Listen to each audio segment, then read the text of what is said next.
চলে এলো ফ্যামিলির সাথে ঘোরার পালা। সবাই যে যার মতন জামা প্যান্ট পরতে ব্যস্ত, আর আমি আমার ভাগ্নির সাথে ছবি তুলছি। আর এইদিকে চলছে আমার বাবা মার, যেটা 12 মাস চলতে থাকে, নানান রকমের ইয়ার্কি ঠাট্টা ঝগড়া। আমার বাবা জামা পরা নিয়ে নানান রকমের কথা বলছে। আর এইদিকে আমার বড় দিদি, আমার ছোট দিদি সবাই রেডি হচ্ছে যে যার মতন। আমার বউ বসে বসে শুনছে। এরপর আমার বউর সাথে আমার ঝগড়া, সেটা দেখে আমার বাবা হাসছে। মাকে জুতো কিনে দিয়ে লাগছে বলে নিয়ে বাড়ি চলে গেছে নাকি? মা বলছে তাই লাগছে, বেকার তুই দিয়েছিস, বোনের সামনে বলছিল না, বুঝেছিস?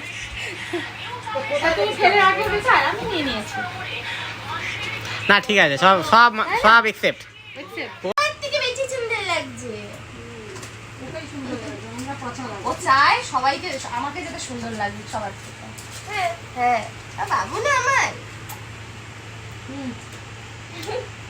কি এটা? পয়সা? ই বাবা, কত সুন্দর, কত টাকা। বাবাটা বলো একবার যে তোমার বাইক নিয়ে কি বললা?